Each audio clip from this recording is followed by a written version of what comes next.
ഭൂമിയുടെ ഒരറ്റത്ത് കടലിന് നടുവിൽ തൂണുകൾ നാട്ടി അതിനു മുകളിൽ വീടുകൾ പണിത് താമസിക്കുന്ന ബജോ എന്ന അത്ഭുത ഗോത്രവിഭാഗത്തിൻ്റെ ഗ്രാമത്തിൻ്റെയും അവരുടെ ജീവിതത്തിൻ്റെയും കാഴ്ചകളിലൂടെയാണ് അവരോടൊപ്പം താമസിച്ച് കഴിഞ്ഞ ദിവസങ്ങളിൽ നമ്മൾ കടന്നുപോയത്. വെള്ളത്താൽ ചുറ്റപ്പെട്ട നിരവധി കുഞ്ഞൻ ദ്വീപുകളുള്ള ഈ പ്രദേശത്തൂടെ വീണ്ടും നമ്മൾ യാത്രകൾ തുടരുകയാണ്. പുറമേ നിന്നുള്ള ടൂറിസ്റ്റുകൾ എത്തിപ്പെടാത്ത ഇന്നാട്ടിലെ ആളുകൾക്ക് ഞാനൊരു കൗതുകമായിരുന്നു. ടൂറിസ്റ്റുകൾ വന്നെത്താത്ത നാട്ടിലൂടെ യാത്ര ചെയ്യുമ്പോൾ നമ്മൾ നേരിടുന്ന വലിയൊരു പ്രതിസന്ധിയുണ്ട്.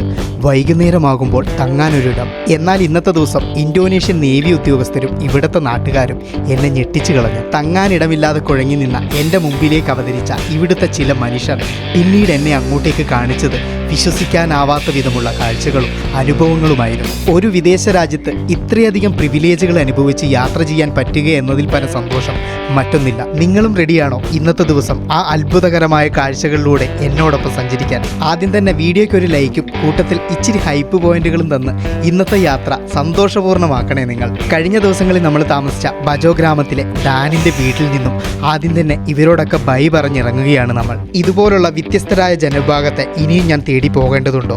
ഒന്ന് കമൻറ്റിൽ പറയണേ. ഫ്രണ്ട്സ്, എല്ലാവർക്കും ഉണ്ടല്ലോ നമ്മളുടെ പുതിയൊരു എപ്പിസോഡിലേക്ക്. ഒരു സങ്കടമുള്ള എപ്പിസോഡാണ്. നമ്മളുടെ സാമ്പല്ല വില്ലേജിനോട് ബൈ പറയുന്നൊരു എപ്പിസോഡാണ് കേട്ടോ. സ്വാഗതമുണ്ട്. കഴിഞ്ഞ കുറച്ചധികം ദിവസങ്ങളായിട്ടുള്ള നമ്മളുടെ കടലിലെ താമസം അവസാനിപ്പിച്ച് തിരിച്ച് കരയിലേക്ക് പോവാണ് കേട്ടോ. നേരെ വണ്ടി സ്റ്റാർട്ടാക്കി ഞാനുണ്ട് ഇവിടെ. ഓരോ യാത്ര പറച്ചിലുകളും മനസ്സിലൊരുപാട് സങ്കടങ്ങൾ നിറയ്ക്കുന്നതാണ്. പക്ഷേ യാത്രയുടെ അനിവാര്യതയായ ഇതുപോലുള്ള യാത്ര പറച്ചിലുകൾ തുടർന്നുകൊണ്ടേയിരിക്കും. ഇനി എപ്പോഴെങ്കിലും ഇവരെയും ഇവരുടെ ഈ നാടിനെയും നേരിൽ കാണാൻ എനിക്ക് സാധിക്കുമോ ഇല്ലയോ എന്നുള്ളതറിയില്ല. ഇതുപോലുള്ള എത്രയോ നാടുകളും ആളുകളും നമ്മളുടെ ഈ യാത്രാ ജീവിതത്തിലൂടെ കടന്നുപോയല്ലേ. അതിൽ ഈ നാടിനും ഇവിടുത്തെ നാട്ടുകാർക്കും പ്രത്യേകമായൊരു സ്ഥാനം തന്നെയുണ്ട്. കാരണം ഈ ലോകത്ത് ഇവരെ പോലെ ഇവർ മാത്രമേ ഉള്ളൂ. കുറച്ച് ദിവസത്തെ കടലിലെ ജീവിതം അവസാനിപ്പിച്ച് അങ്ങനെ നമ്മൾ വീണ്ടും കര തൊട്ടു. ജനിച്ചു വളർന്നത് മണ്ണിലായതുകൊണ്ട് തന്നെ കരയിലേക്ക് എത്തുമ്പോൾ ഉള്ള നമ്മുടെ സന്തോഷം പോലെ തന്നെയാണ് ദാനിനും ഇവരുടെ ബജോ ഗോത്രത്തിൽപ്പെട്ട ആളുകൾക്കും കടലിലേക്ക് തിരിച്ചു പോകുമ്പോഴുണ്ടാകുന്ന സന്തോഷവും. നമ്മൾ മനുഷ്യർ എത്രത്തോളം വ്യത്യസ്തരാണല്ലേ. ഭൂമിയിലെ ഏതൊരു സാഹചര്യത്തിലും അതിന് വിധേയപ്പെട്ട് വളരെ സന്തോഷപൂർണ്ണമായിട്ടുള്ള ജീവിതം ഓരോ സ്ഥലത്തും നമ്മൾ കെട്ടിപ്പടുക്കുന്നു. വീണ്ടും മണ്ണൊക്കെ കണ്ടതിൻ്റെ ഒരു സന്തോഷമേ. ഇനിയിപ്പോൾ ഇവിടെ നിന്നുണ്ടല്ലോ. എന്തായിരുന്നു സ്ഥലത്തിൻ്റെ പേര്? ബുറാങ്ങ പോകാൻ വേണ്ടിയിട്ട് വണ്ടിക്കാണ് ഞാൻ അന്വേഷിക്കുന്നത്. ഇവിടെയുള്ളൊരു ചേട്ടനോട് ചോദിച്ചു. Okay okay hi. അപ്പോൾ പുള്ളി കൊണ്ടുപോയി വിടാന്ന് പറഞ്ഞു കേട്ടോ. ബുറാങ്ങ. Okay okay terima kasih.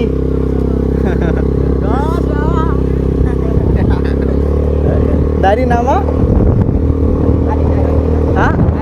ആദിൻ. നമ്മളിപ്പോൾ നിൽക്കുന്ന ഈ കലഡൂബ ഐലൻഡിലെ ബുറാങ്ങ എന്ന് പറയുന്ന ഒരു പോർട്ടുണ്ട്. അവിടേക്കാണ് കേട്ടോ ഇനി എനിക്ക് എത്തിച്ചേരേണ്ടത്.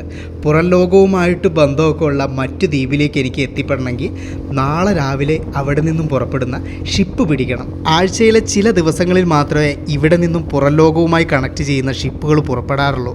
അതുകൊണ്ട് തന്നെ അത് നഷ്ടപ്പെടുത്താൻ പറ്റത്തില്ല കേട്ടോ. കൂടാതെ ഇതൊരു കുഞ്ഞൻ ഐലൻഡ് ആയതുകൊണ്ട് തന്നെ ഇവിടെ അങ്ങനെ ഒരു പബ്ലിക് ട്രാൻസ്പോർട്ട് സിസ്റ്റം ഒന്നുമില്ല. ഇവിടെയുള്ള ആളുകളുടെ കയ്യിൽ ചെറിയ ടൂ വീലറുകളുണ്ട്. അവരൊക്കെ യാത്ര പോകുന്നത് അതും യൂസ് ചെയ്തിട്ടാണ്. നമ്മൾ വന്നിറങ്ങിയെടുത്ത് കളിച്ചുകൊണ്ടിരുന്ന ഇവനാണ് എന്നെ അവിടേക്ക് എത്തിക്കാമെന്ന് പറഞ്ഞ് അവൻ്റെ സ്കൂട്ടറും എടുത്ത് കൂടെ വന്നത്. സമയം ഇപ്പോൾ വൈകുന്നേരമാണ്. സൂര്യൻ ഏകദേശം അസ്തമിച്ച മട്ടാണ്. നാളെ അതിരാവിലെ ഇവിടെ നിന്ന് പുറപ്പെടുന്ന ഷിപ്പായതുകൊണ്ടാണ് ഞാൻ ഇന്ന് വൈകുന്നേരം തന്നെ പോർട്ടിലേക്ക് വരാം, അതിനുശേഷം ടിക്കറ്റൊക്കെ എടുക്കാൻ പറ്റുവാണെങ്കിൽ അതൊക്കെ എടുക്കാം എന്നൊക്കെ വിചാരിച്ച് നേരത്തെ ഇവിടേക്ക് വന്നത്. അങ്ങനെ നമ്മൾ പോർട്ടിൻ്റെ ഭാഗത്തേക്ക് എത്തിച്ചേർന്നു. ഇവിടെ എനിക്ക് സഹായത്തിനായിട്ട് കിട്ടിയത് ഇതാ ഈ കാണുന്ന കുറച്ച് ആൾക്കാരെയാണ് കേട്ടോ. ഇവരാദ്യം തന്നെ എന്നോട് സിഗരറ്റിനുള്ള പൈസ ഉണ്ടാകുമോ എന്നാണ് ചോദിച്ചത്. ഞാൻ തരാമെന്ന് പറഞ്ഞു. അപ്പോഴേക്കും എവിടെയാണ് ഇവിടുത്തെ പോർട്ട്, ടിക്കറ്റ് കൗണ്ടർ എവിടെയാണ്, അങ്ങനെയുള്ള ബാക്കിയുള്ള കാര്യങ്ങളൊക്കെ കാണിച്ചു തരാം, കൂടെ വരൂ എന്ന് പറഞ്ഞിട്ട് ഇവർ രണ്ടുപേരും എന്നെ കൂട്ടി അകത്തേക്ക് കൊണ്ടുപോയി കേട്ടോ. അപ്പോൾ ടിക്കറ്റ് കൗണ്ടർ എവിടെയാണെന്നുള്ളത് കാണിക്കാൻ വേണ്ടി പോകണം. അതായത് 5 മണിക്ക് ഷിപ്പ് വരും, 6 മണിക്ക് പുറപ്പെടും. അപ്പോൾ രാവിലെയാണ് ടിക്കറ്റ് കിട്ടുക കേട്ടോ ഇവിടെ. അപ്പം രാവിലെ വന്നിട്ട് ടിക്കറ്റ് എടുക്കാൻ പറ്റത്തുള്ളൂ. Just Mr. Made in India. India. Acha, acha. Ticket നാളെ രാവിലെ ഇവിടെ നിന്ന് കിട്ടും എന്നുള്ള തീരുമാനമായി. പക്ഷേ ഇന്ന് രാത്രി ഇവിടെ കിടക്കും. കാരണം ഇതൊരു ടൂറിസ്റ്റ് പ്ലേസ് ഒന്നും അല്ലാത്തതുകൊണ്ട് തന്നെ ഉണ്ടല്ലോ, ഇവിടെ അങ്ങനെ ഹോം സ്റ്റേകൾ, ഹോട്ടലുകൾ അങ്ങനെയുള്ള കാര്യങ്ങളൊന്നുമില്ല. ഇപ്പം നമ്മൾ കണ്ടിട്ടുണ്ടല്ലോ, അദ്ദേഹം ഇവിടുത്തെ നേവി ഉദ്യോഗസ്ഥനാണ്. അപ്പം എൻ്റെ ഈ ഒരു സാഹചര്യമൊക്കെ പറഞ്ഞപ്പോൾ പുള്ളിക്കാരൻ പറഞ്ഞു, ഒരു കാര്യം ചെയ്യ്, ഇവിടുന്ന് നേരെ ഷിപ്പിലോട്ട് പോ, എന്തെങ്കിലും വഴി ഉണ്ടാക്കാന്നേ. You have it. Okay, thank you, തെർമക്കാശി. അപ്പോൾ നേരെ കപ്പലിൻ്റെ അങ്ങോട്ടൊക്കെ നടക്കുവാണ് കേട്ടോ. എനിക്കറിയാൻ പാടില്ല, അതൊരു പോസിബിലിറ്റി ആവുന്ന കാര്യമല്ല. കാരണം നോർമലി പോകുന്നതിന് മുമ്പ് അങ്ങനെയൊക്കെ കടത്തുമോ അറിഞ്ഞുകൂടാ. ഞാൻ നോക്കട്ടെ, ടെൻറ്റ് കയ്യിലുണ്ട്. ഇവിടെ കിടക്കുമല്ലേ, ഞാൻ ഏതെങ്കിലും ഒഴിഞ്ഞ സ്ഥലം നോക്കി അവിടെ അങ്ങോട്ട് അടിക്കും. അല്ല പിന്നെ ഇവർ രണ്ടുപേരും എന്നെ ഉണ്ടല്ലോ നേരെ ആ ഒരു ഷിപ്പിൻ്റെ അടുത്തേക്കാണ് കൂട്ടിക്കൊണ്ട് പോകുന്നത്. ഇപ്പം ഇവിടെ വെച്ച് കണ്ട ആളുകൾ നോക്കിയേ, എന്നെ സഹായിക്കാൻ എൻ്റെ കൂടെ വരുന്നു. തെർമക്കാശി. ഓക്കെ, അപ്പം ഉണ്ടല്ലോ, എനിക്ക് വിശ്വസിക്കാൻ പറ്റുന്നില്ല. എന്നോട് ഷിപ്പിൽ കിടന്നോളം പറഞ്ഞു. നൈസ്. ഈ ഷിപ്പ് തന്നെയാണ് നാളെ. ഓക്കെ, നാളെ പോകുന്നതെന്ന് എനിക്കറിയില്ല. അല്ല, 6 മണിക്ക് വരേണ്ടത്. അപ്പോൾ വേറെ ഏത് ഷിപ്പാണ് ഇത്? വേറെ അങ്ങോട്ട് പോകുന്ന ഷിപ്പാണ്. അപ്പോൾ ഇവിടെ എവിടെയെങ്കിലും കിടക്കാൻ പറ്റും നമുക്ക്. Okay, nice. ഓ, ആ ഷിപ്പിൻ്റെ ഓപ്പൺ ഡെക്കില്ലേ, ആ ഒരു ഓപ്പൺ ഡെക്കിൻ്റെ അവിടെ ഇന്നാട്ടിലുണ്ടല്ലോ എന്നെ ഇവരുമായിട്ടൊക്കെ കമ്മ്യൂണിക്കേറ്റ് ചെയ്യാൻ വേണ്ടി സഹായിക്കുന്നത് ഈ ഒരു സാധനമാണ് കേട്ടോ, ട്രാൻസ്ലേറ്റർ. Okay, thank U. എന്നെ ഇവിടെ ആക്കി എല്ലാം സെറ്റാക്കിയതിന് ശേഷം അവർ രണ്ടുപേരും തിരിച്ചു പോയി. ഇനി ഈ 2 ആൾക്കാരാണ് കേട്ടോ ഈ ഷിപ്പിലുള്ള നമ്മളുടെ ഇവിടുത്തെ കൂട്ടുകാർ. ഞാൻ എൻ്റെ ചാനലൊക്കെ കാണിച്ചു കൊടുത്ത് ഇവരോട് വർത്തമാനം പറഞ്ഞുകൊണ്ടിരിക്കുകയാണ് കേട്ടോ. എന്നോട് ചോദിച്ചു ഇന്തോനേഷ്യൻ ഭാഷ എന്തെങ്കിലും അറിയാമെന്നുള്ളത്. അപ്പം ഞാൻ പറഞ്ഞു അറിയാം, 2 ഭാഷ, 2 വാക്ക്, അപ്പാക്കബർ പിന്നെ തെരുമക്കാസി. പിന്നെ നമുക്ക് ട്രാൻസ്ലേറ്റർ ഉണ്ടല്ലോ, അതുകൊണ്ട് പിന്നെ സീനൊന്നുമില്ല. സൂര്യൻ അസ്തമിച്ച് കഴിഞ്ഞപ്പോഴത്തേക്കും ആകാശം നല്ല ഒരു റെഡ് കളറിലോട്ടൊക്കെ വന്നു. ഇവിടെയെല്ലാം ഇതാ വീടുകളൊക്കെ നമുക്ക് കാണാം കേട്ടോ. വീട്ടിലൊക്കെ പതുക്കെ ലൈറ്റ് തെളിഞ്ഞിട്ടുണ്ട്. പിന്നെ എന്നോട് പറഞ്ഞൊരു 1 മണിക്കൂർ കൂടി ഇങ്ങനെ ലൈറ്റ് ഉണ്ടാവും, അതിനുശേഷം മൊത്തം ഇരുട്ടായിരിക്കും എന്ന് പറഞ്ഞേ. അതായത് ഈ ലൈറ്റൊക്കെ പോകുമായിരിക്കണം. അപ്പോൾ ഞാൻ പറഞ്ഞു കുഴപ്പമൊന്നുമില്ല, നമുക്ക് ലൈറ്റ് ഉണ്ടെങ്കിൽ നമുക്ക് കിടക്കാൻ ഒരു സ്ഥലം കിട്ടിയില്ല, അത് തന്നെ വലിയ കാര്യം. എന്താ പറയുക, ഈ ഇന്തോനേഷ്യയിൽ എന്താണ് നടക്കുന്നത്? ഈ സുലാവസി ദ്വീപിലല്ലോ, ഈ കലഡൂബ ദ്വീപിൽ എന്തൊക്കെയാണ് നടക്കുന്നതെന്നാണ് ഞാൻ ചിന്തിക്കുന്നത്. നോക്കി നിങ്ങൾ, നമ്മുടെ നാട്ടിലൊക്കെ എവിടെയെങ്കിലും പോസിബിൾ ആയിട്ടുള്ളൊരു കാര്യമാണ്. ഒരു പോർട്ടിൽ വന്നിട്ട് നാളെ പുറപ്പെടേണ്ട ഷിപ്പ് ഇത് തന്നെയാണ് പോകേണ്ടത്. അപ്പോൾ നാളെ പുറപ്പെടേണ്ട ഷിപ്പിൽ ഇന്ന് തന്നെ വന്നിട്ട് കയറി കിടന്നുറങ്ങാൻ പറ്റുക എന്നൊക്കെ ഉള്ളത് ഇവിടെ പറ്റും. ഷാരൂഖ് ഖാൻ എന്ന മനുഷ്യനോടുണ്ടല്ലോ എനിക്ക് ഇന്ന് വല്ലാത്തൊരു സ്നേഹം കൂടുതലാണ് കേട്ടോ. കാരണം ഇവരെല്ലാവരും ഷാരൂഖ് ഖാൻ്റെ വലിയ ഫാനാണ്. എനിക്ക് ഇത്ര പെട്ടെന്ന് ഇവിടെ കിടക്കാനൊക്കെ സ്ഥലം കിട്ടിയതിനൊരു പ്രധാന കാരണം ഞാൻ ഷാരൂഖ് ഖാൻ്റെ നാട്ടുകാരനാണ് എന്നുള്ളത് കൂടിയാണ് കേട്ടോ. ഫ്രണ്ട്സ്, വേറൊരു കാര്യമുണ്ട് കേട്ടോ. നമ്മൾ പസർവാജയിൽ നിന്നും ഇങ്ങോട്ടേക്ക് വന്നില്ലായിരുന്നോ, ആ സെയിം ഷിപ്പ് തന്നെയാണ് കേട്ടോ ഇത്. ആ ഒരു സ്പീഡ് ജെറ്റ് ബോട്ട് എന്ന് പറയുന്ന ആ സാധനം കേട്ടോ. അപ്പോൾ ഇവരെല്ലാം ഇവിടെ ഇതാണ് കപ്പൽ ഓടിക്കുന്ന ആള്. Okay, captain. Hi captain. Okay, what's your name? Okay, okay. Your name? Muhammad Rijal Hairu. Okay, എല്ലാവരുടെ പേര് ഞാൻ ഇപ്പോഴാണ് കേട്ടോ ചോദിക്കുന്നത്. യോഗ. യോഗ? സിമ്പിൾ. സുധി. പിന്നെ ഇവിടെ ഒരാളുണ്ട്. ഹായ്. ചിലി. Chief officer. ഓക്കെ, എല്ലാവരും നമുക്ക് തനി രൂപത്തിൽ കാണാൻ പറ്റുന്നുണ്ട് കേട്ടോ. Wow, nice. നമുക്ക് ഓക്കെ, ഹായ്. പുള്ളീനെ നമ്മൾ ആദ്യമേ കണ്ടേ. ജുമ. Okay, nice. അപ്പം എല്ലാവരും കണ്ടോ, നമ്മൾ അന്നേരം ഇപ്പോൾ വന്നപ്പോൾ ഉണ്ടായിരുന്ന ഷിപ്പ് ഓടിച്ച ഇതിൻ്റെ അകത്തെ ആൾക്കാർ അല്ല ഇവരാണ്. അപ്പോൾ ഇവരിപ്പം നമ്മളുടെ ഫാമിലിയെ പോലെ ആയി. ഞാൻ ഇതാ രാത്രിയിൽ ഈ ഒരു ഷിപ്പിൽ കിടന്നുറങ്ങുകയും കൂടി ചെയ്യുന്നു കേട്ടോ.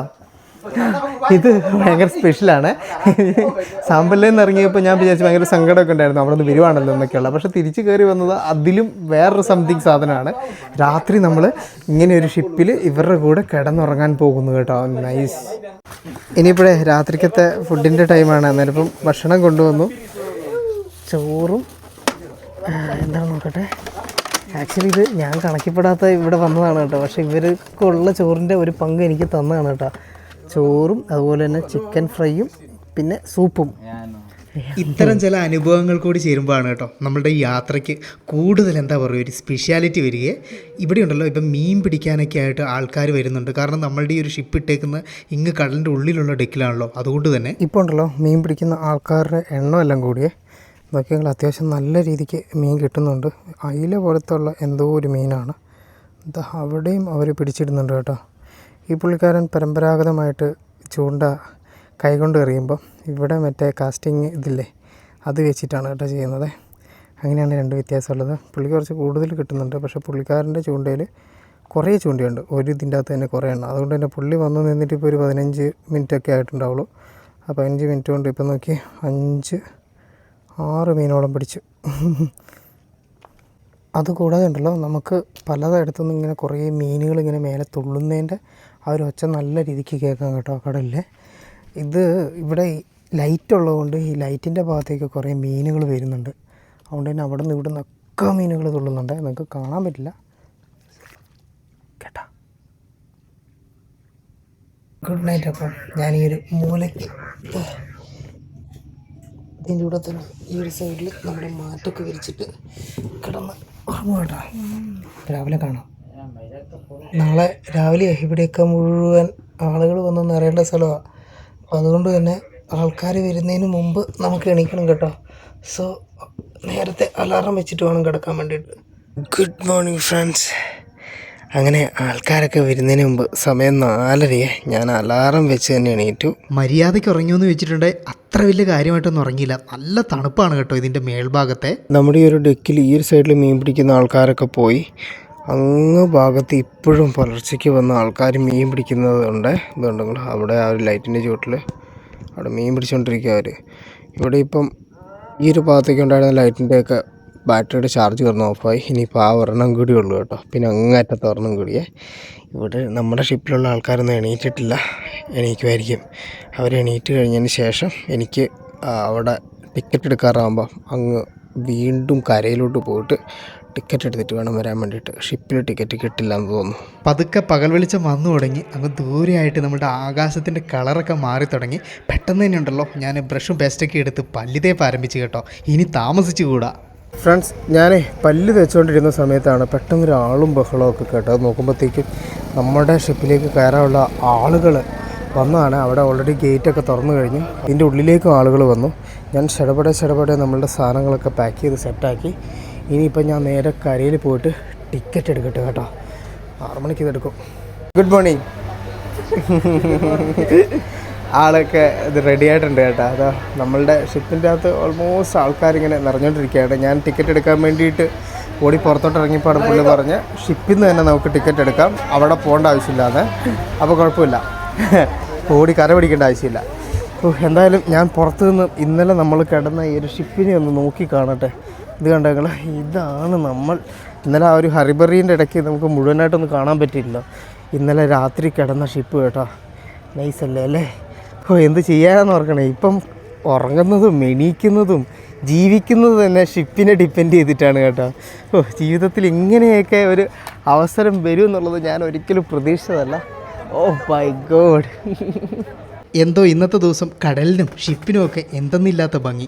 നമ്മളുടെ സ്വന്തം പോലത്തെ ഷിപ്പ് ആയതുകൊണ്ടാവും. അത്യാവശ്യം നല്ല ആളുകൾ തന്നെ ഇതാ ഈ അതിരാവിലെ ഇവിടേക്ക് എത്തിയിട്ടുണ്ട്. ശരിക്കുണ്ടല്ലോ ഇവിടെ ആഴ്ചയിലാകെ എനിക്ക് തോന്നുന്നു 2 വട്ടേ ഉള്ളൂ ഇങ്ങനെ ഒരു ഷിപ്പ് നേരെ ഈ പസർവാജുവിനെ കണക്ട് ചെയ്യുന്നത്. അല്ലെങ്കിൽ പിന്നെ ഇവിടെ നിന്നും നമ്മൾ വാങ്കിയിൽ പോയിട്ട് വാങ്കിയിൽ നിന്നും വേറൊരു കണക്ഷൻ ഷിപ്പൊക്കെ പിടിച്ചിട്ട് വേണം കേട്ടോ അങ്ങോട്ടേക്ക് പോകാൻ വേണ്ടിയിട്ട്. അപ്പം അതുകൊണ്ടായിരിക്കണം ഇന്നത്തെ ദിവസം ആളുകൾ പോകാൻ വേണ്ടി ഇത്രയധികം തിരക്കുള്ളത്. അത് അങ്ങ് കിഴക്കൻ ചക്രവാളത്തിൽ പതുക്കെ സൂര്യൻ പൊങ്ങാനുള്ള ശ്രമം നടത്തുന്നേ ഉള്ളൂ. പക്ഷെങ്കിൽ വിടില്ലട എന്ന് പറഞ്ഞ് കാർമേഘങ്ങൾ കട്ടയ്ക്ക് കൂട്ടിന് പിടിക്കുന്നുണ്ട് കേട്ടോ. എന്തായാലും കൊള്ളാം. പിന്നെ എനിക്ക് ടിക്കറ്റ് ഇവിടെ നിന്ന് തന്നെ എടുത്താൽ മതി എന്ന് തന്നെയാണ് പറഞ്ഞത്. ഇനി അല്ലെങ്കിലും കുഴപ്പമില്ല, കാരണം ഇതിൻ്റെ എല്ലാവരും നമ്മളുടെ സ്വന്തക്കാരല്ലേ, ഷിപ്പിൻ്റെ കപ്പിത്താനടക്കം. പിന്നെ നമുക്കെന്താ ആരെയാണ് പേടിക്കാനുള്ളത് അല്ലേ? അതിരാവിലെ തന്നെ കടലിലേക്ക് മീൻ പിടിക്കാനൊക്കെ ആയിട്ട് പോകുന്നത് മിക്കവാറും നമ്മളുടെ സാമ്പല്യെന്നൊക്കെയുള്ള ആൾക്കാരായിരിക്കും. ഇതാ അവരൊക്കെ പോകുന്ന കാഴ്ചയൊക്കെ നമുക്ക് കാണാം. അല്ല കേട്ടോ, അവർ നമ്മുടെ ഷിപ്പിനെ ലക്ഷ്യമാക്കി ഇങ്ങോട്ടാണ് എടുക്കുന്നത്. അപ്പോൾ ഈ ഷിപ്പിൽ പോകേണ്ട ആൾക്കാർ രാവിലെ അവിടെ നിന്ന് ഇവിടെ നിന്ന് ഒരു തോണിയും പിടിച്ചിട്ടല്ല, ഒരു ബോട്ടും പിടിച്ചിട്ട് വരുന്ന കാഴ്ചയാണ്. ഇപ്പോൾ അതെ നിങ്ങൾ ഷിപ്പിൻ്റെ ഈ ഒരു താഴോട്ടേക്ക് നോക്കി ഒരു പൂരത്തിനുള്ള ആളുണ്ട് കേട്ടോ. ഈ തൊട്ടടുത്ത ഭാഗങ്ങളിലുള്ള ഗ്രാമം മൊത്തം ഇങ്ങോട്ടേക്ക് ഒഴുകി വന്നതുപോലുണ്ട്. യാത്ര പോകുന്നവരും അല്ലാതെ യാത്ര അയക്കാൻ വന്നവരും അങ്ങനെയൊക്കെ ഉണ്ട് കേട്ടോ. അതൊക്കെ കൊണ്ടാണ് ഇത്രയധികം തിരക്ക് ഇവിടെ കാണുന്നത്. ഇവിടെ കുറച്ചധികം ആളുകൾ കൂടി നിന്ന് എന്തൊക്കെയോ കൺഫ്യൂഷനിൽ നിൽക്കുന്നുണ്ട്. ഇനിയിപ്പം എന്താ കൺഫ്യൂഷൻ എന്നുള്ളത് അറിയില്ല. നമ്മളെന്തായാലും ആവശ്യമില്ലാത്ത കൺഫ്യൂഷനൊന്നും എടുത്ത് തലേ വെക്കണ്ടല്ലേ. ഈ ദ്വീപിലെ വീടുകളൊക്കെ ഉണ്ടല്ലോ, ഇതുപോലെ ഇങ്ങനെ കടൽ തീരത്തോട് ചേർന്ന് കടലിലേക്ക് ഇറക്കി പണിത രീതിയിലും ഉള്ളതുകൊണ്ട് കേട്ടോ. ഇങ്ങനെയുള്ള വീടുകൾ കാണുമ്പോഴേ എനിക്കുള്ളൊരു സംശയം, ഈ സുനാമി പോലുള്ള സാധനമൊക്കെ വരുന്ന സമയത്ത് ഇവരൊക്കെ എങ്ങനെ സർവൈവ് ചെയ്യും എന്നുള്ളതാണ് കേട്ടോ. ഇതുവരെ മേജറായിട്ടുള്ള ഒരു സുനാമി ഇൻസിഡൻറ്റ് ഈ ഭാഗങ്ങളിലൊന്നും റിപ്പോർട്ട് ചെയ്തിട്ടില്ല എന്നാണ് പറഞ്ഞത്. നമ്മുടെ ഷിപ്പ് ഫുള്ളായി, ആൾക്കാരൊക്കെ നിറഞ്ഞു. പിന്നെ നിങ്ങളൊരു കാര്യം നോക്കിയേ, ഈ കാണുന്ന ജനസാഗരങ്ങളിൽ അധികം ആൾക്കാരും യാത്ര അയക്കാൻ വേണ്ടി വന്നതാണ് കേട്ടോ, അല്ലാതെ ഈ ഒരു ഷിപ്പിൽ കയറേണ്ട ആളുകളല്ലേ. പിന്നെ ഒരു കാര്യം ചിന്തിച്ച് നിങ്ങൾ, ഇന്നലെ രാത്രി നമ്മൾ കിടന്നിറങ്ങി ഭക്ഷണമൊക്കെ കഴിച്ച് ഇരുന്ന ഈ ഒരു ഡെക്ക് ഇന്നിപ്പം ആളുകളെ കൊണ്ട് നിറഞ്ഞു കേട്ടോ. ഇനി ഒരിക്കലും ഇങ്ങനെ ഒരു അവസരം കിട്ടുമോ ഇല്ലയോ എന്നുള്ളത്, എപ്പോഴെങ്കിലും കിട്ടുമോ ഇല്ലയോ എന്ന് പോലും എനിക്കറിയില്ല. എന്തായാലും യാത്രാ ജീവിതത്തിൽ മറക്കാനാവാത്ത ഒരു രാത്രിയായിരുന്നു ഈ ഒരു ഷിപ്പിൽ മേലെ ഡെക്കിൽ ഇങ്ങനെ നമ്മുടെ മാറ്റൊക്കെ വിരിച്ച് കിടന്നിറങ്ങിയ ഒരു ദിവസം. എന്തായാലും സന്തോഷം. എങ്ങനെയുണ്ടായിരുന്നു? നിങ്ങൾ എൻജോയ് ചെയ്തോ ഈ ഒരു ദിവസം? അങ്ങനെ ഷിപ്പ് പുറപ്പെടുകയാണ്. നമ്മളെ ഈ ഒരു ഷിപ്പിൽ കിടന്നുറങ്ങാൻ വേണ്ടി സഹായിച്ച ആ ഒരു ആർമി ഉദ്യോഗസ്ഥനില്ലേ, അദ്ദേഹമാണ് കേട്ടോ അത് അങ്ങ് ദൂരെയായിട്ടാണ് പോകുന്നത്. തീരത്ത് കൂടി നിൽക്കുന്ന ആളുകൾ അങ്ങനെ ഒരു ഷിപ്പിൽ പോകുന്ന അവരുടെ ബന്ധുക്കളെയൊക്കെ സന്തോഷത്തോടെയും സങ്കടത്തോടെയൊക്കെ യാത്ര പറയുന്ന കാഴ്ചകളൊക്കെ ഇങ്ങനെ ഒരു ഷിപ്പിൻ്റെ മേലെ നിന്ന് നോക്കി നിന്ന് കാണാൻ തന്നെ വലിയ രസമാണ് കേട്ടോ. നമ്മുടെ ഇന്തോനേഷ്യൻ യാത്രയുടെ അടുത്ത ദ്വീപ് കലഡൂബയോട് നമ്മൾ ബൈ പറയുകയാണ്. ശരിക്കും ഒരുപാട് വ്യത്യസ്തമായിട്ടുള്ള അനുഭവങ്ങളും അതുകൂടാതെ നമ്മൾ കണ്ടിട്ടില്ലാത്ത ഒരു കൂട്ടം ജനവിഭാഗത്തിനെയൊക്കെ പരിചയപ്പെടുത്തിയിട്ടുള്ള ഒരു ദ്വീപായിരുന്നു കേട്ടോ നമ്മുടെ കലഡൂബ എന്ന് പറയുന്നത്. എന്തായാലും സന്തോഷം. ഈ ഒരു സ്ഥലത്തേക്ക് എത്തിപ്പെടാൻ വേണ്ടിയായിരുന്നു നമ്മൾ യാത്ര ആദ്യമേ തുടങ്ങിയിട്ടുണ്ടായിരുന്നത്. പക്ഷെ പിന്നീട് ഇന്തോനേഷ്യയിലേക്ക് ലാൻഡ് ചെയ്തതിന് ശേഷം ഒരുപാട് പോകേണ്ട വ്യത്യസ്തമായ സ്ഥലങ്ങളുടെ ഡീറ്റെയിൽസ് കാര്യങ്ങളൊക്കെ നമുക്ക് കിട്ടി. അതോടൊപ്പം ഇനി ഇത് കഴിഞ്ഞിട്ട് അതുപോലുള്ള സ്ഥലങ്ങളിലേക്ക് കൂടി നമുക്ക് പോകാനുണ്ട് കേട്ടോ. അതെന്ന് പറഞ്ഞിട്ടുണ്ടെങ്കിൽ ഇപ്പം നമ്മൾ കണ്ടതിനേക്കാളും കൂടുതൽ എക്സൈറ്റിംഗ് ആയിട്ടുള്ള കാഴ്ചകൾ കാണിച്ചു തരുന്ന ചില ദ്വീപുകൾ, ചില കാട്ടിലെ ട്രൈബൽ സമൂഹങ്ങളൊക്കെയാണ്. അങ്ങനെയുള്ള ഇൻഫർമേഷൻസ് ഒക്കെ കളക്ട് ചെയ്ത് വീണ്ടും നമ്മളുടെ ഇന്തോനേഷ്യയിലൂടെയുള്ള സഞ്ചാരം തുടരുകയാണ് കേട്ടോ. നമ്മുടെ ബുറാങ്ങയുടെ ഒരു ഭാഗം വന്നിട്ട് ക്ലിഫ് പോലെയാണ് കേട്ടോ. ഇതുണ്ട് ആ ഒരു ഭാഗത്തേക്ക്, പക്ഷെങ്കിൽ ഉറപ്പില്ലാത്ത കല്ലാണ്, ചുണ്ണാമ്പ് കല്ലുകളാണ്. അതിലേക്ക് സൂര്യപ്രകാശം വന്ന് തട്ടുന്ന സമയത്ത് നല്ല ഗോൾഡൻ കളറിൽ അത് തിളങ്ങുന്ന കാഴ്ചയാണ് നമുക്ക് കാണുന്നത്. പിന്നീട് ഇങ്ങോട്ടേക്കുള്ളത് മുഴുവൻ നമ്മൾ കഴിഞ്ഞ ദിവസം വരുമ്പോൾ കണ്ടില്ലായിരുന്നു, തെങ്ങും തോപ്പുകളൊക്കെയാണ് കേട്ടോ. ഇവിടെ ഇതുപോലെ പോകുന്ന ഷിപ്പുകൾക്കൊക്കെ ഒരു റൂട്ടുണ്ട്. കാരണം എന്താണെന്ന് വെച്ചിട്ടുണ്ടെങ്കിൽ എല്ലാ സ്ഥലത്തേക്കൂടി കയറി പോകില്ല. കാരണം കഴിഞ്ഞ ദിവസം നമ്മൾ മീൻ പിടിക്കാൻ വന്ന കടലിൻ്റെ ഭാഗങ്ങളൊക്കെ ഇവിടെയാണ്. ഇതിൻ്റെ അടിയിലൊക്കെ മുഴുവൻ പവിഴപ്പുറ്റുകളാണ് കേട്ടോ. അപ്പോൾ എല്ലാ സ്ഥലത്തോടും പോയിട്ട് ആ പവിഴപ്പുറ്റുകൾക്ക് കേടുവരില്ലേ, അപ്പോൾ അതിനു വേണ്ടി മാർക്ക് ചെയ്ത് വെച്ചേക്കുന്ന തൂണുകളാണ് നമ്മൾ ഈ കാണുന്നത്. ഇൻ ബിറ്റ്വീൻ ഈ സാധനത്തിനിടയ്ക്ക് കൂടിയാണ് നമുക്ക് വലിയ ബോട്ടുകൾക്കൊക്കെ പോകാൻ പറ്റത്തുള്ളൂ. ചെറു തോണികൾക്ക് മാത്രമേ ഇടയ്ക്കൂടി കയറാൻ പറ്റുള്ളൂ. ഈവൻ എൻജിൻ ഘടിപ്പിച്ച ബോട്ടുകൾ വരെ ഇതൊക്കെ നോക്കിയിട്ടാണ് കേട്ടോ പോവേ. പിന്നെ രാത്രി ആകുമ്പോഴത്തേക്കും ഇതിൻ്റെയൊക്കെ മേലെ നിന്നും റെഡും ചുവപ്പും ലൈറ്റ് കത്തുന്നത് കാണാം. സംതിങ് എന്തൊക്കെയോ ഇൻഡിക്കേഷൻസ് ആണെന്ന് തോന്നുന്നത്. എനിക്കുണ്ടല്ലോ ഇവിടെ കുറച്ച് കൂട്ടുകാരെ കിട്ടിയിട്ടുണ്ട്. അപ്പം ഞങ്ങൾ വർത്താനം പറയായിരുന്നു. അച്ഛാ അച്ഛാ, പുള്ളിക്കാർ കുറച്ച് ഹിന്ദി ഇതൊക്കെ പറയും കേട്ടോ. ഹോഗ എന്നൊക്കെ ഉള്ള വാക്കുകളൊക്കെ പറയുന്നുണ്ട്. ഇന്ത്യ എന്ന് പറയുമ്പം നിങ്ങൾക്ക് അറിയാലോ, ഇവിടെ എല്ലാവർക്കും ഇന്ത്യനെ അറിയാം. നമ്മൾ പ്രത്യേകിച്ച് പരിചയപ്പെടുത്തേണ്ട ആവശ്യമൊന്നുമില്ല. അപ്പോൾ ഞാൻ ആ നാട്ടിൽ നിന്നാന്ന് പറയുമ്പം ആ ഒരു സ്നേഹവും ഇതൊക്കെ എനിക്ക് കിട്ടുകയും കൂടി ചെയ്യും കേട്ടോ. വക്കത്തോബി ഐലൻഡ്സിൻ്റെ വടക്കൻ ഭാഗത്തേക്ക് സഞ്ചരിക്കുന്നതിന് മഴമേഘങ്ങളൊക്കെ ആയി ചെറിയ രീതിയിൽ മഴ പൊടിഞ്ഞു തുടങ്ങിയിട്ടുണ്ട് കേട്ടോ. ആ ഒരു മേഖലയിൽ മഴയാണ് എന്ന് തോന്നുന്നത്. കലഡൂബ ഐലൻഡിൻ്റെ ഉണ്ടല്ലോ വടക്കൻ മുനമ്പാണ് നമ്മളാ കാണുന്നത്. ഇവിടെ ഉണ്ടല്ലോ ഇനിയും താഴോട്ടേക്ക് ഈ കലഡൂബ പോലെ തന്നെ ചെറുതും വലുതുമായിട്ടുള്ള വേറെയും ഐലൻഡുകൾ ഇതിൻ്റെ തെക്കു ഭാഗത്തേക്ക് അങ്ങനെ നീണ്ട് ഈ കടലിലേക്ക് ഇറങ്ങി കിടപ്പുണ്ട് കേട്ടോ, നമ്മുടെ ഓസ്ട്രേലിയയുടെ ആ സൈഡ് ഭാഗത്തേക്കായിട്ട്. ഫ്രണ്ട്സ്, നമുക്ക് വീട്ടിൽ നിൽക്കുന്ന സമയത്ത് ഒറ്റ മഴയല്ലേ കാണാൻ പറ്റുള്ളൂ. പക്ഷേ കടലിറങ്ങിയിട്ടുണ്ട് പല മഴകൾ കാണാൻ പറ്റും കേട്ടോ. ആ ഒരു ഭാഗത്ത് പെയ്യുന്നത് ഒരു മഴയാണ്. അതുകൂടാതെന്ന് പറഞ്ഞിട്ടുണ്ടെങ്കിൽ അപ്പുറം ആ ഒരു ഭാഗത്ത് വേറൊരു മഴ പെയ്യുന്നുണ്ട്. അതുകൂടാതെന്ന് പറഞ്ഞിട്ടുണ്ടെങ്കിൽ ഇതാ അവിടെ ആ ഒരു ദ്വീപിലായിട്ട് അവിടെ കണ്ടങ്ങൾ അവിടെ മറ്റൊരു മഴയാണ് പെയ്തുകൊണ്ടിരിക്കുന്നത്. അതുകൂടാന്ന് പറഞ്ഞിട്ടുണ്ട് പിന്നെ കുറച്ചുകൂടി ഇപ്പുറം വരുമ്പോൾ ഇതാ ഈ ഒരു പോർഷനിൽ ഇവിടെ വേറൊരു മഴ കൂടിയുണ്ട് കേട്ടോ. അതാണ് ഈ ഒരു കടലിൻ്റെ പ്രത്യേകത. ഇതേ കാഴ്ച നമുക്ക് പല സ്ഥലത്തും മഴ പെയ്യുന്നത് കാണണമെങ്കിൽ പിന്നെ മലയുടെ മുകളിലാണ് പോകേണ്ടത്. അവിടെയും മറ്റൊരു മഴ പെയ്യുന്നുണ്ട് കേട്ടോ. മഴയെ നല്ല രീതിക്ക് കനത്ത് എല്ലാവരും ചെറിയൊരു ഒരു പോർഷനുണ്ട്.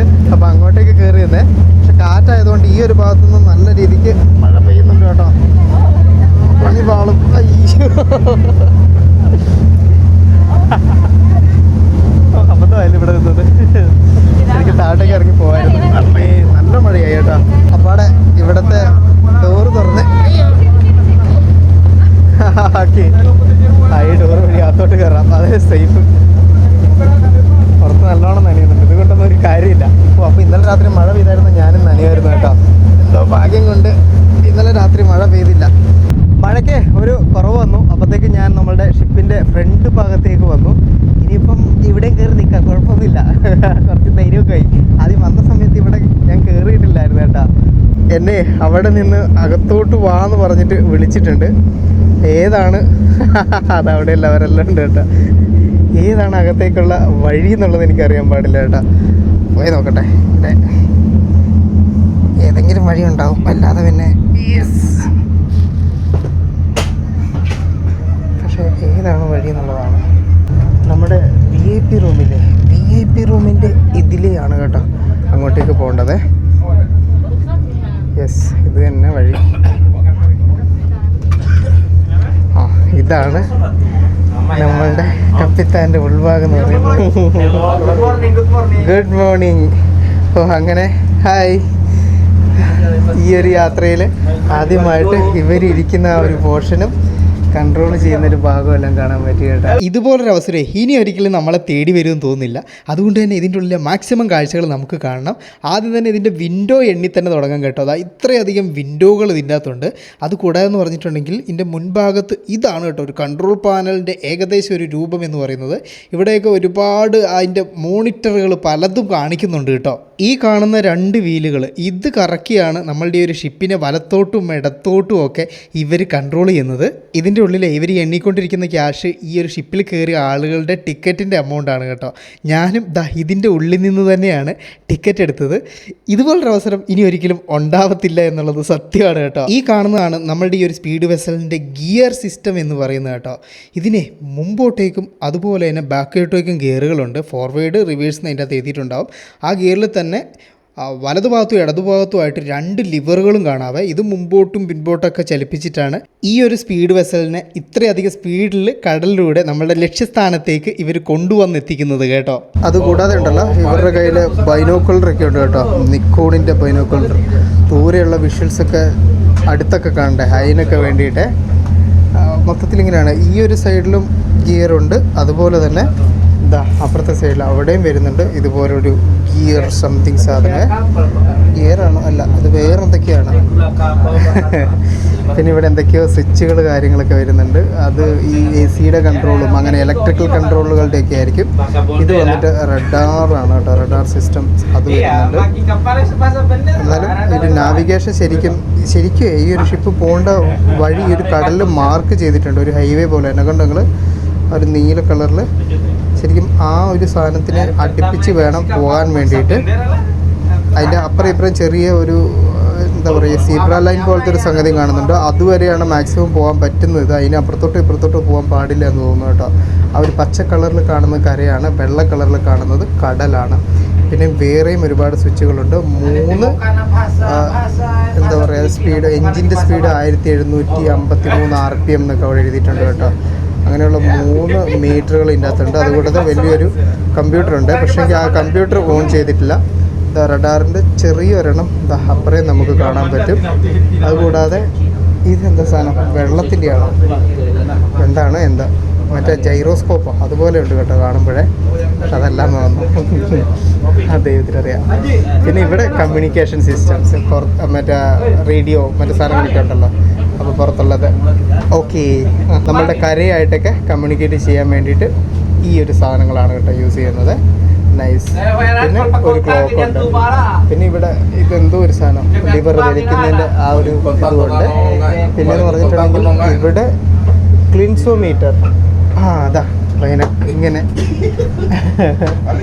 അങ്ങനെയാണ് നോക്കുന്നതെന്ന് പറഞ്ഞാൽ എടുത്ത് കാണിക്കുന്നതാണ് കേട്ടോ. അതിനൊക്കെയുള്ള ദൂരെ ഇങ്ങനെ വെച്ചിട്ട് കേട്ടോ. ഇവരുമായിട്ട് നമ്മൾ ഇത്രയധികം പരിചയമായതുകൊണ്ടാണ് കേട്ടോ വളരെ ഈസി ആയിട്ട് എനിക്ക് ഇതിൻ്റെ ഉള്ളിലോട്ട് കയറി വരാനും ഇത് എന്തൊക്കെയാണെന്നൊക്കെ ഉള്ളത് മനസ്സിലാക്കാനൊക്കെ പറ്റിയത്. നമ്മളുടെ ആ ഒരു ഫസ്റ്റ് എയ്ഡ് ബോക്സ് കാര്യങ്ങളൊക്കെ കാണാം.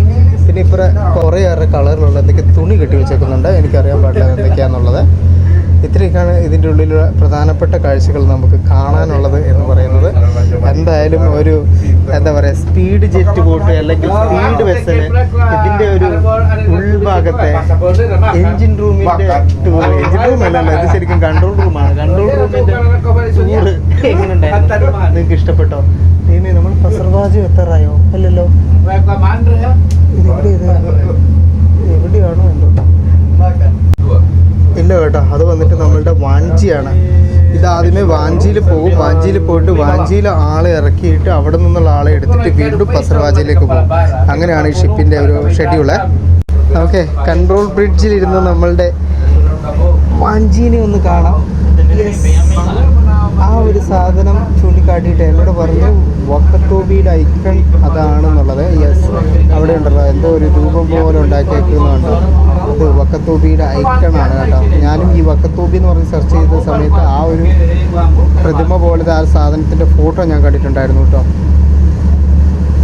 നമ്മളെ പതുക്കെ ഇതാ നമ്മളുടെ ആ ഒരു ബ്രിഡ്ജിലേക്ക് അടുക്കുകയാണ്. അപ്പോഴത്തേക്കും എനിക്ക് താഴെ പോയി എൻ്റെ ലഗേജ് എടുക്കണം. കാരണം ഞാൻ ആ ലഗേജ് ഇറങ്ങുന്ന വഴി വെച്ചിട്ട് ഞാൻ തന്നെ പോക്കിൽ ആൾക്കാർ അതെടുത്ത് പോയി കഴിഞ്ഞപ്പോൾ വെള്ളം തൂങ്ങിക്കിടക്കുന്ന ഈ 2 റിങ് പോലത്തെ സാധനം കണ്ടോ? ഇതിൻ്റെ ഉള്ളിലൂടെയൊക്കെ നോക്കിയിട്ടാണ് കേട്ടോ കറക്റ്റായിട്ട് ഇതിനെ ആ ഒരു ഡെക്കിലേക്ക് അടുപ്പിക്കുന്നത്.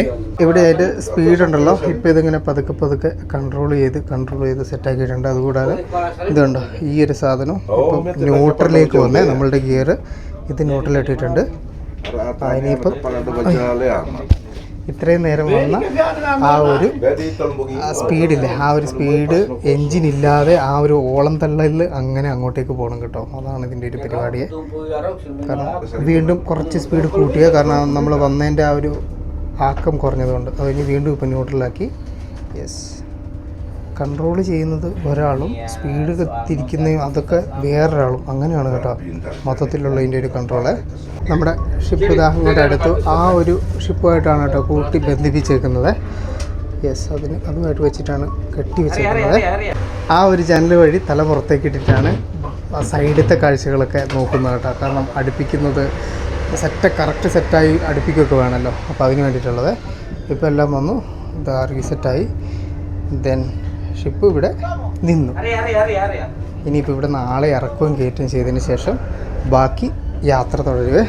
നമ്മളിവിടെ വന്നിട്ടുണ്ടായിരുന്നു. കാരണം എപ്പോഴാണെന്ന് വെച്ചിട്ടുണ്ടെങ്കിൽ നമ്മൾ വാഞ്ചിയിൽ ആദ്യമേ വന്നിറങ്ങിയിട്ട് ഇവിടെ നിന്നും പിന്നീട് ഒരു ചെറിയ ഷിപ്പൊക്കെ ചെറിയ ബോട്ടൊക്കെ പിടിച്ചിട്ടാണ് അങ്ങ് പോയത്.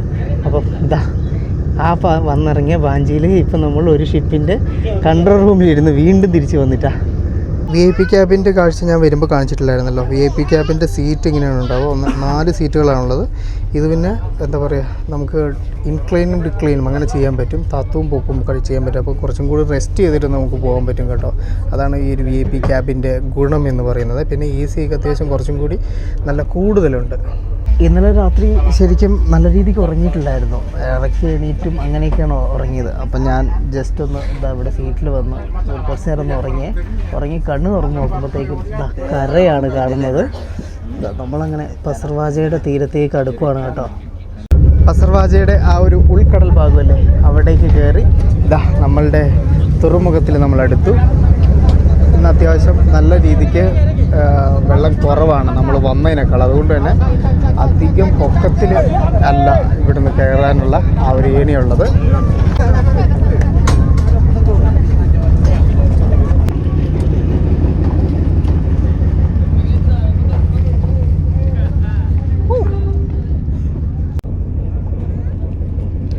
By bye, terima kasih, see you next time. അപ്പം നമ്മുടെ സ്പീഡ് വെസലിൽ ഇവരോടൊക്കെ ബൈ പറഞ്ഞ് നമുക്ക് പോകാം. തിരിച്ച് കരയിലേക്ക് ഇറങ്ങിയപ്പോഴാണ് ഇങ്ങനെ ഒരാൾ നമ്മളെ കാത്ത് ഇവിടേക്ക് വന്നത്. ശരിക്കും അപ്രതീക്ഷിതം അല്ലെങ്കിൽ അത്ഭുതം എന്നൊക്കെ പറയാം. നമ്മളുടെ യാത്രയെ വീണ്ടും വഴിമാറുകയാണ്. ഈ മുഖം ഓർമ്മയുണ്ടോ നിങ്ങൾക്ക്? എവിടെയെങ്കിലും കണ്ടതായി പരിചയമുണ്ടോ? ഒന്ന് കമൻറ്റിൽ പറയണം കേട്ടോ. ഈ ആൾ എന്നെ തേടി വരാൻ വേണ്ടിയിട്ടേ ഒരു കാരണമുണ്ട്. ഞാൻ ഈ വന്ന ഷിപ്പിൽ നിന്നെടുത്ത ഒരു ഫോട്ടോയാണ് അതിന് പിന്നിൽ. യാത്രകൾ എപ്പോഴും ഇങ്ങനെയാണ് കേട്ടോ. എപ്പോഴും അപ്രതീക്ഷിതമായിട്ടുള്ള എന്തെങ്കിലുമൊക്കെ സംഭവിച്ചു കൊണ്ടേയിരിക്കും. അപ്പം ആ ഒരു കാഴ്ചകളും വിശേഷങ്ങളും ഒക്കെ ആയിട്ട് അടുത്ത എപ്പിസോഡിൽ കണ്ടാലോ. വീഡിയോയ്ക്ക് ഒരു ലൈക്ക് മറക്കല്ലേ.